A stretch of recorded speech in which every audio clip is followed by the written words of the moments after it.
And now back to the CW's James Bond. Well, Mr. Bond, it appears you've fallen into my trap yet again. Dr. Evil Badman, you bastard.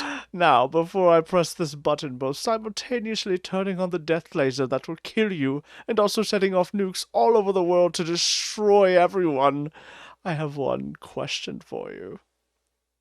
Are you seeing anyone? Wait, what? How's your dating life? I'm sorry, is this really that important to you? Well, yes, we can talk about this more. This is more important than anything I've got going on. What is going on with you? That's what I truly want to know.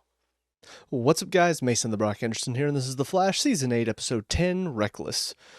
Oh boy, let's just go ahead and dig right into this, because once again, episode chock full of stuff that is not important, is not interesting, and really bored the hell out of me.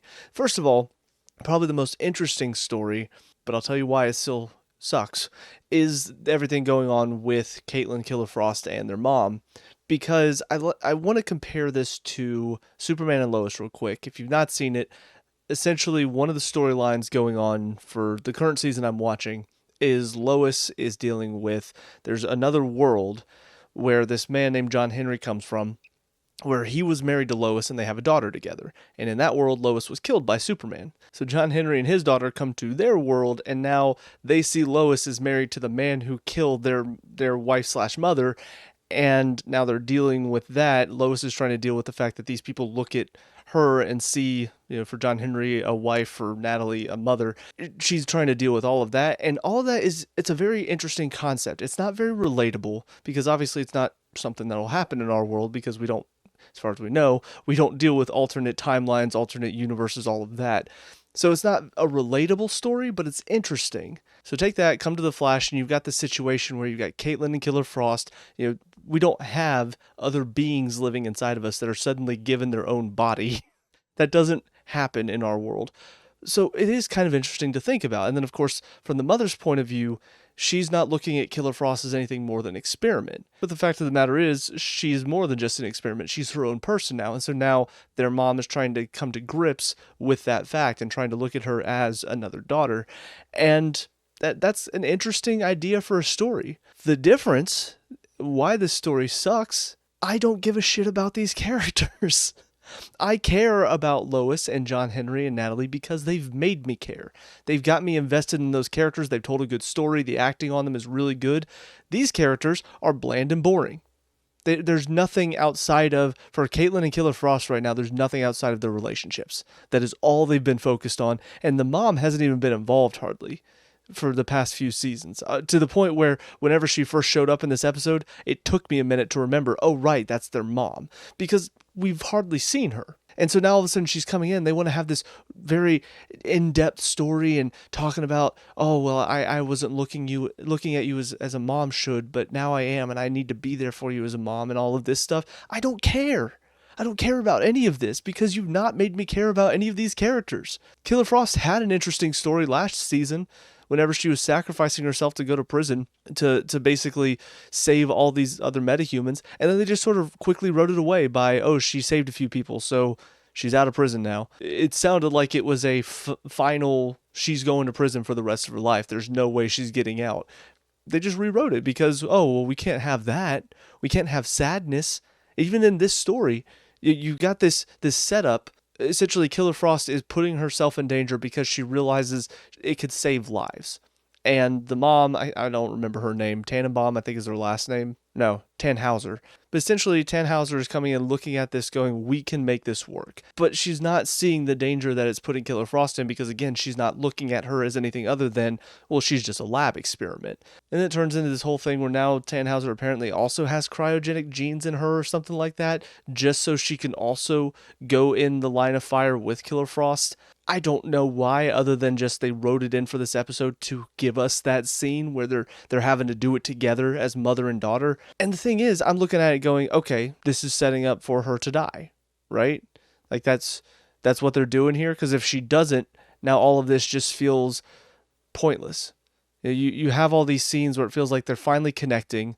They're having that moment as mother and daughter. They even have a moment thrown in where she's like, oh, we should go get brunch sometime. Oh, I'd love to after we're done with this. I'm just thinking, okay, so you're clearly setting it up for her to die. and then she doesn't die, and the thing gets away. So what happened in this episode then? Outside of them connecting as mother and daughter, what happened? As far as I can tell, nothing happened. I fully expected it, because I mean, this is episode 10, halfway through the season. This should be kind of a mid-season finale type of episode, but none of that happened though. It felt like they were building up to she's about to sacrifice herself and trying to stop this thing, but she's going to fail. It's almost kind of flipped now, the narrative, where Killer Frost was willing to sacrifice herself to save all these people. It almost kind of put her now in the driver's seat of she's about to sacrifice herself as a mother. You know, she's taken on what Killer Frost was trying to do. And in doing so, it's almost like she's going to go too far with it and it's going to cost her life. But then they don't go anywhere with that. They just sort of stop her from doing that. Killer Frost stops her from doing that. And then everybody's all smiles at the end. Why build up like this is going to be some sad moment where they can't stop the thing and it just shows them how powerful it is, but then nothing bad comes out of that other than it gets away. It feels like you were building up the danger of this situation so much to have nothing bad happen after they fail to capture it. It kind of feels like, okay, well, I guess there's no danger after all, huh? I guess there's no problem after all. Like, I fully expected it to be it gets away, but it takes her in the process because, oh, you tried to capture me? Screw you. I'm going to kill somebody then. And it doesn't do it. It just like roars at him and then runs away. It's almost like similar to what I felt at the end of Legends of Tomorrow in the final episode for this past season, or the last season, I guess. It felt like there were several moments where they were building up that somebody might die, but nobody's going to die because CW wants to keep everything happy-go-lucky and nobody's going to die because, hey, we're all smiles here. And there's no sacrifice. There's no actual loss that's going to hurt in the end, which is weird because the Flash has shown they're willing to do that in the past, but I don't feel like they're willing to do that now. It feels like any writer that was doing that in the past, that was willing to make those kinds of decisions that are going to affect the characters, it almost feels like they've just been sort of kicked off. And so now I don't expect anybody to die. I expect the only emotional farewells are when people are leaving the show because they have to go on to something else and they're just going to write them off as, oh, well, I'm leaving the team to do my own thing, and then they'll come back later. That's all I'm really expecting now. But yeah, from Barry's side of things, it doesn't really make sense that he's all, oh, you can't do this, because he constantly puts himself in danger every single day. I understand he's dealing with a lot with Iris right now, but it still feels like he is almost going a little too over the top with it just to be an antagonistical character in this episode.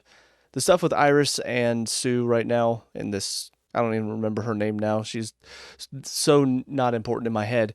But going to find her mother, of course the mother, she didn't want to give her up because it would be too interesting if the mother actually did just look at her and go, no, I didn't want you or anything. No, of course the mother just had to be in a difficult situation and, oh, it was the hardest thing and I regret every day that I did. And I'm not saying that most parents that give their kids up for adoption don't feel this way, but we've seen this so many times. This story is done to death, and again, it's less interesting if all the stuff just sort of works out for the better, you know? If there's a lack of conflict. Like, the only real conflict for her in this episode was just the fact that she felt as if her mother didn't want her. But then, of course, she's like, no, I didn't want to give you up, but I felt like I had to. Like, my parents convinced me. I was young, I was stupid. And so it's just all a big misunderstanding. And hey, don't feel bad. Your mother did want you. Sure. Because everything always works out in life like that. There's never any sadness or pain. It always just works out where, hey, the people who hurt you, they didn't really mean to do that. They didn't really mean to hurt you. They're actually all good people deep down. There are bad people out there. Why not give us that type of story where she has to deal with the fact that her mom didn't want to have a kid? I mean, it would be harsh. It would suck for her, but it would be more interesting than what we get here, which is just this sappy story. Not only that, but just the fact that this story exists at all in a superhero show where we're dealing with this girl who, she didn't even have powers. It's not like her mom gave her up because she had powers. She got her powers later in life. She's just dealing with the fact that her mom gave her up for adoption. That's the only story for her in this episode. And then, of course, Iris making her mom disappear, which I'm sure they'll get her back because the writers are not going to just kill off a character like this. I don't expect them to. But finally, we'll talk about some of the superhero stuff because since this show seems to care about the superhero stuff the least, I'm going to focus on that. last. Because the first scene, whenever they're talking about building the device to trap the Black Flame, I gotta say, it's probably some of the worst acting I've seen in The Flash. It truly felt like I was watching Blue's Clues. Like the way they were talking, the way that Tannhauser and Killer Frost were talking to the rest of the group about the device and how it's going to work and all of this stuff, and how the characters were responding to them, it felt like I was watching a kid's show. You know, Dora the Explorer. They're sitting there. Hey, here's what we're gonna do. Can you tell us how this is gonna work? That's the inflection. That was the delivery that I was getting from them, and I don't understand why, outside of just the director doesn't care about that stuff. So they just said, all right, read through all of this stuff. We've got cue cards back here. Just read it. Just do that, and that's exactly what it looked like to me. But the device that they build, and then of course it doesn't work because we're not there yet, because again, this Black Flame is such a cool villain to have, so let's have that be the villain for this season. Sure, whatever. Just introduce a villain basically halfway through. I know Armageddon was kind of its own thing, but still, it feels like we're introducing this villain halfway through. I still don't even understand what Bart and Nora were doing, by the way. Is that going to be brought up at all? Because it felt like their story is just being ignored now. This thing is just not that interesting. You know, it shows up to Caitlin at the end, and it's Ronnie's voice coming out of it. I have no reason to think that this is actually Ronnie, though, because we saw it's using people that our team has lost to get at our team members. Like, we saw Chuck hurt his dad in the flame. So why would we think that this thing is Ronnie? I know he was involved with, was it Firestorm? Is that the name of the thing? So I guess maybe there's a possibility that, I don't know if Firestorm dealt with cold fusion. I guess it kind of did, didn't it? God, it's been way too long. I don't remember some of these storylines now. But I guess it does make some sense that it could be Ronnie, but there's still a lot of stuff that doesn't make sense if it is him. Like, for instance, why is he going around killing all these people if it is Ronnie? Like, is he just a murderer now? Why did it take so long for him to show up? Because he disappeared years ago. So why is he just now coming back as this Black Flame? And on top of that, why hasn't he been talking to anybody until this point? Again, it used Chuck's dad, but that felt more like it's basically messing with his mind. It's not the Black Flame actually talking. Chuck is just hearing, because it's almost like what an anglerfish does with the light to draw fish in. That's kind of what it felt like it was doing. It was just like, hey, come to me. Let me feed on you, please. Which also they did throw in at the beginning of this episode. Chuck was talking about, oh, my dad died years ago. I was just thinking, well, in the last episode, apparently you were dealing with a lot of grief. So what is it? Are you dealing with grief or are you not dealing with grief? You gotta pick. You can't go with one and then next episode go with the other. Yeah, there's just a lot of questions that I'm sure they'll answer, but I don't feel like the answers are going to be satisfying. And again, if I cared more about these characters, I might actually be more invested. But Caitlin, if it is Ronnie that is this Black Flame, she's not been an interesting character recently. Literally, the whole thing with her and Killer Frost right now has been, who are they going to get with? Is she going to be with this Marcus guy? Is it Mark or Marcus? I don't remember now. But Killer Frost with her guy that she really shouldn't be with because he's a terrible person. I don't care about these people. But anyways, I think that's about it for this episode. I'm trying to keep these a little bit shorter. I know I'm failing miserably because anytime I start talking about something that doesn't make sense, I end up ranting about it. And I'm trying not to do that because really it should just be, let me lay out why this doesn't make sense and not rip into it for an extra few minutes past. Oh well, that's just who I am. I can't help myself sometimes. With all that being said though, on to the next episode. I'll see you there. And now episode 11, Resurrection. It's okay. It's still not interesting to me because, again, Caitlin has not been that interesting of a character, to be honest. And having Ronnie come back, it also splits up this whole thing between her and Marcus, which they spent so much time on this season. I mean, I guess 2 episodes is not a lot of time, but that's been her whole story. And now all of a sudden, here comes Ronnie, and now she's just pushing him away. I'm just like, okay, so why even have that story then? Why even have her dating somebody else outside of just, you want to have a little bit of extra drama? It's not interesting. It's kind of stupid, to be honest. And of course, I called everything. Cecile hears Ronnie saying to set him free. I'm thinking, okay, so clearly whatever this thing is, it's using Ronnie's voice to get to her. Yes. And of course, then she's like, no, I know what's best. Gives him this thing, the Matrix or whatever, that brings him back, but it's not him. It's whatever the fire thing is, and I'm assuming they'll give us some sort of explanation. It's going to be BS as hell. Because the thing is, I know a lot of the stuff they're dealing with is going to be pseudoscience, because of course it is. You're dealing with a superhero show, so a lot of the science involved isn't going to make a whole lot of sense. But sometimes it feels like they just sort of throw whatever. I didn't even talk about this in the last episode, but the fact that Caitlin and Killer Frost's mom just has the genes in her. I may have mentioned that it was sort of out of nowhere, but it really doesn't make any sense at all. Like, oh, I don't have powers, but I kind of do. I have the potential for them. So for this episode, it's going to be that. I'm going to have these cryogenic powers. And so in this episode, they're talking about doing what they did in the last one, but instead of having Killer Frost and her mom there to power this thing, now they found a way to somehow just power it on its own, and it works because of course it does. And Caitlin's working on this Matrix thing that's gonna basically bring Ronnie back somehow, and of course it works because of course it does. None of it makes any sense. It's just stuff happening. And I realized that, again, it's going to be pseudoscience because this is a fictional world where superheroes exist. So it's not going to make sense when you think about it logically. But I still feel like the explanations have become lazier as this show has gone on. I feel like back in the first few seasons, maybe I'm just becoming jaded to it.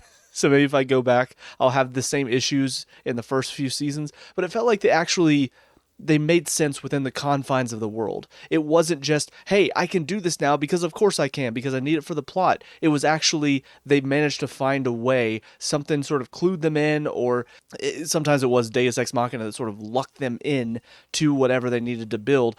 But that's what it felt like was happening. It felt like there was a reason why things worked. Not just, hey, we're going to do this now, and it works because of course it does. So I'm recording this post-review because I forgot to mention this and I feel kind of stupid. I don't know where this is going in the video, but the victims, how they piece it together that this thing is coming after Caitlin is so dumb. Because first of all, they find other victims that have not been mentioned up until this point, and they said they were looking before, and now all of a sudden it's like, oh, here are 3 more victims that we just happened to find. Caitlin walks in. She sees all the victims, including the one that's been talked about for a few episodes now. And I know she was away with Marcus on that little journey. The fact that she just apparently came back, didn't bother to find out about the third person who was killed, and nobody even mentioned it to her. And it's somebody that she knows. It's her yoga instructor, I believe she said. The fact that she didn't see that, and again, these random dead bodies popped up to help make the connection for her after we find out that it's Ronnie, it feels very forced and dumb, and that's because it is very forced and dumb. It's one of those, we're not going to have the character find out this information, unrealistically so, until we want to reveal what's happening. But anyways, back into the rest of this review. But yeah, the fact that Ronnie is not actually Ronnie, it's this Deathstorm thing, which, by the way, stupid name. Probably a name from the comics, but what a stupid name. Oh, Deathstorm. Ooh, spooky, scary. It sounds like... I've said before how this show feels like it's being written by toddlers this season. That sounds like a... what's a scary name? Ooh, what about Deathstorm? Ooh, scary. It sounds like children are writing this season. Also, just throwing this in there, but that little scene at the camp whenever he shows up as the skull and all the people are there. First of all, spent way too long on this little story that this girl was telling around the campfire, which, do adults still tell scary stories around a campfire? That seems like a child thing to do. I mean, to be fair, it does seem like a lot of this season is for some reason turning our adult characters into acting like children for whatever reason. So maybe that's what the idea is yeah, these adults, they still sit around and tell scary stories around the campfire because they're children. But her story was stupid. They hear voices whispering, and they checked everywhere. Then they went to sleep, but they forgot to check up. And then the loud chun noise and make the guy jumps. I'm sorry, have scary stories also gotten more childish? Because there was nothing scary about that story. I'm somebody, I don't like scary stories. I'm not a fan of horror. I don't like jump scares. I don't like the spooky stuff. I'm sitting there listening to that going, that's not even scary. I can't imagine what horror fans, if they watch that scene, what their reaction would be like. Oh, ooh, they didn't look up. Oh no. But when Deathstorm shows up and starts roaring and doing all that stuff, they're just standing there. Why? This thing is just come out of the fire. It looks deadly. It is black flame in the shape of a skull. It looks like you should probably run, not just stand there going, what do we do? What do we do? Flash shows up and they're still, what's going on? Oh, why are the characters on the show so stupid? And then Iris' story is not really that interesting. After she makes Tenya's mom disappear, she passes out because of her powers. Tenya comes back in. Sue tells her to screw off. Tenya says, no, you screw off, and then makes Iris disappear. And then walks right through the door. And okay, sure. I don't know. I mean, Iris, her story is just so, it doesn't even feel that important. I mean, she's been dealing with all this random stuff as far as her time sickness is concerned. It feels like that sort of came out of nowhere 2 seasons ago, I think. And now it's all of a sudden, it's the big thing for her. And she's not even connected to the main story right now. She's off doing her own thing. Why is this a big deal? You know, this Tenya character, she's not really that important either. But now all of a sudden, she's the one that's kidnapped Iris because Iris made her mom disappear. Not even her fault, really. I mean, the mom just touched her and she disappeared. It's not like Iris grabbed her and forced her to disappear. Yet somehow Tenya thinks that Iris did it on purpose. I don't know. It feels dumb because it is dumb. I think the only thing to talk about is we have, once again, Chester doing a streamer personality because that's so funny, isn't it? Isn't it just so funny to see him acting all goofy and silly? It's because watching a character be fake, that's fun. That's fun to watch, isn't it? I love watching fake characters. Give me so much joy, especially when they're on the team. But he's sitting there and he's building a device to help Caitlin on stream. Allegra rightfully calls him out and he's just in the, oh, but we gotta share ideas. You're an idiot. It's not about sharing science with other people. You're on a public platform. If you were working with other scientists and stuff, that would be one thing. It still would be kind of dumb, but you're doing this on a public streaming platform, which means anybody can get on, anybody can watch you. If people know that you work at Star Labs, which I think most people probably do, they know probably connected to the Flash somehow. Any villain can get on there and be like, all right, what's Flash building? Oh, I could build that. I wonder if I can use that against him. You've got super villains to deal with. I mean, forget about the real world applications of just giving all of this scientific knowledge to the world at large and how everyday people can use that to their advantage and hurt other people. Think about it from the point of view of you live in a world where supervillains exist. There are constantly people trying to hurt other people, and they have the powers to do so. You give them some technology that can suddenly power them up, that's on you. You put this information out into the world, somebody used it. It would be like if you created something akin to the nuclear bomb. Something like that doesn't exist yet. You create that, and it can wipe out life in a wide area. That's on you. If you share that to the public, I know he's not building that type of thing, but who knows? One of his devices could be doing that. One of his devices could be used. The drones he's talking about, it's being used to deliver food to impoverished people. Okay, could also be delivering weapons to people who can't get weapons normally. Could be used to be delivering drugs so that the drug dealers, they don't have to use the normal methods that get caught by the police. Now they can use your drones. Like, there's so many evil things that can be done with the technology you're putting out there. Like, I really just don't understand. I don't understand, first of all, why is he still doing his streamer stuff? Like, it's not interesting. Is anybody out there really calling for, oh, can we see more of streamer Chester? Because that's fun. It's not fun to watch somebody be fake. Like, I realize there are a lot of streamers out there that are like this. They do put on a personality. They do put on some sort of persona when they get online to be more entertaining. That's not fun for me, though. And I feel like most people don't want to see people be fake. If you meet a streamer or a YouTuber in person, I feel like more often than not, you want them to be how they are whenever you watch them online. If you met Chester and he's all, what's up, party people? We're going to do some science today. Oh, yeah, woo! And you meet him in real life and he's all, hey, I am Chester. Nice to meet you. Yeah, it's really, really, really cool to see. Like, that would not be entertaining. That would not be fun for anybody that watches his streams. So I just don't understand why this is even a thing. And of course, he and Allegra are still just sort of playing around a little bit with the idea of maybe they're going to get together, and they still haven't because It's like the show is teasing us, like, ooh, they're getting closer, guys. They're getting closer. They might soon. They might get together soon. It's not that interesting. You think about some of the best will they won't they stories. This is not even close. I care so little about Chester and Allegra. I do not care. Just put them together already. Good lord. One final thing that did just come to mind that I forgot to mention before. The idea that Deathstorm decided to reveal himself now. Because clearly he was able to hide it. Clearly he was able to put on the Ronnie persona when he came back at first. The fact that he's just revealed right after he came back, oh no, I'm not Ronnie, Ronnie's dead. I'm actually Deathstorm. The fact that he did that right away feels kind of dumb. I don't know what his goals are. I don't know, because the thing is, it seemed like this flame was just an animal. It was just looking to feed and survive. Now all of a sudden it's, oh, now I'm more powerful than ever. Okay, well, what's your plan though? Is it world domination? What are you trying to do? Are you just trying to get stronger? We have none of those answers. I'm sure they might, or I'm hoping they'll give us some at least. But I will say, whenever they do give the answer, if it could have been done by hiding who he really is, by pretending to be Ronnie, if it could have been easier on him to pretend to be Ronnie, I'm going to call it out. I'm going to say that's some bullshit that he just decided, all right, you know what? I pretended to be Ronnie for long enough. Time to reveal my evil form. But moving on to the next episode.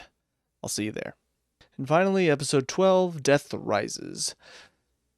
Whatever. The thing is, like, this is not terrible. Like, the only thing really that is truly frustrating about this episode is everything to do with Iris. And that's just because that's the stuff that's not connected to the main story. It also doesn't make any sense. So Tenya made her disappear, and then she just comes back. So that last episode, I didn't even talk about it because I didn't think it was that big of a deal.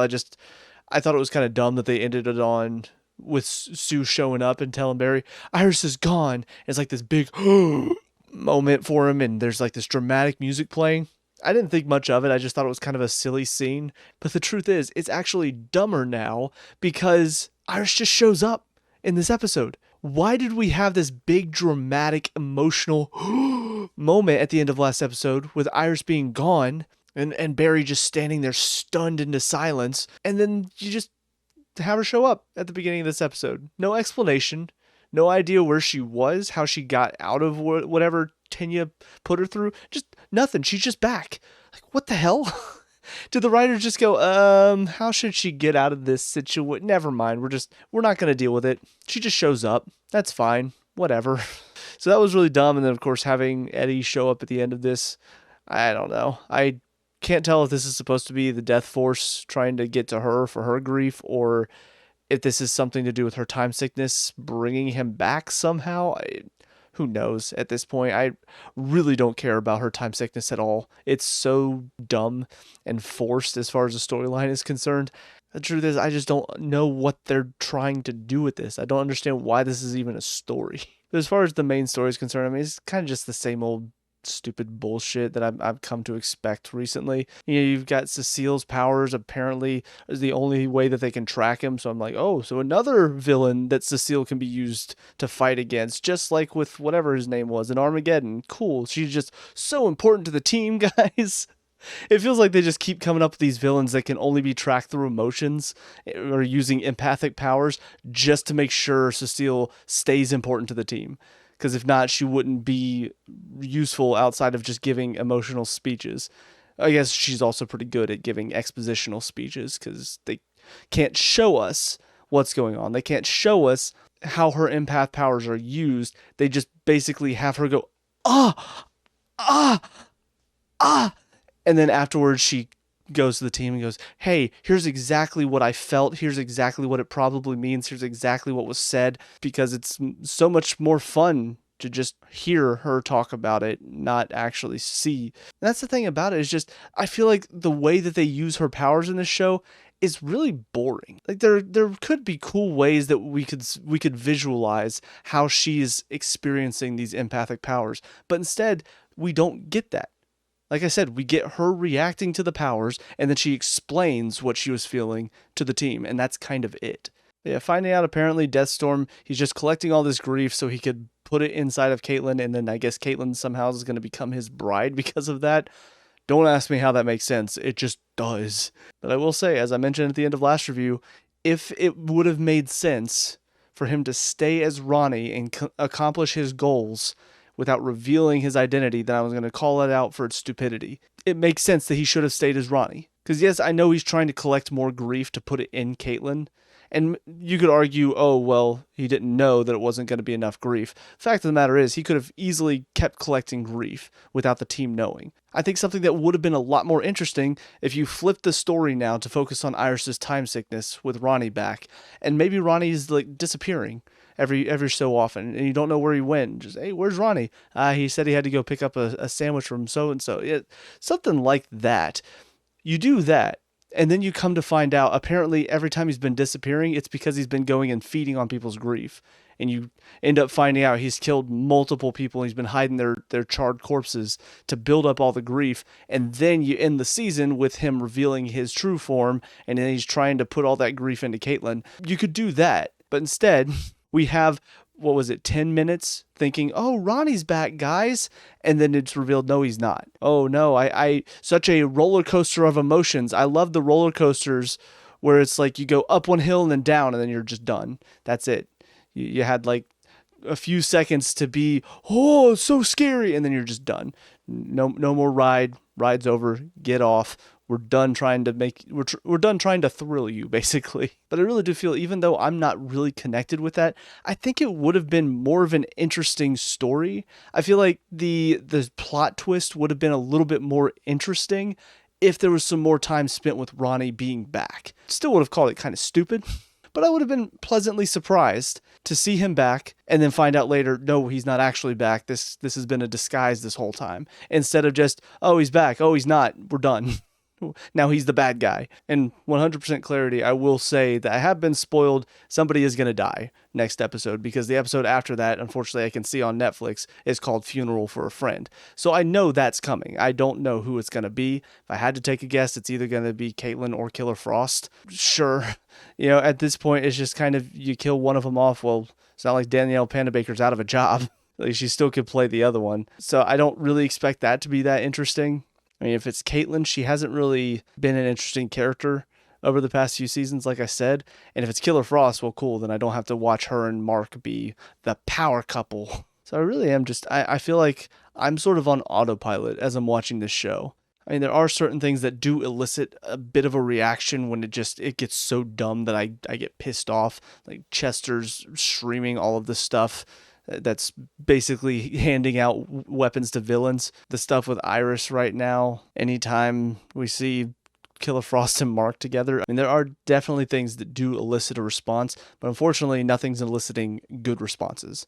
It's not quite as bad as what I've seen in Batwoman or Supergirl, what we saw at the end of Arrow, but it is getting to a point where my only interest in the show, the only emotions I'm feeling, are frustration or rage.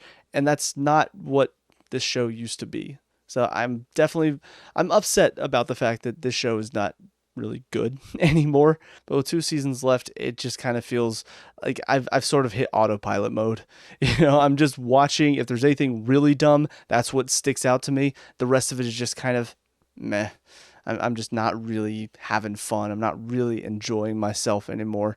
We are over halfway through the season now, at least, so I don't have too much longer. I have nothing to look forward to for this season. Even if this story ends now, we then will have Iris's time sickness to deal with, and that's not been fun or interesting. And I don't really know how there can be a villain involved in that, so I don't know if it would just be, we're no longer fighting an entity, we're now just fighting her sickness. We got to find a solution to help save her.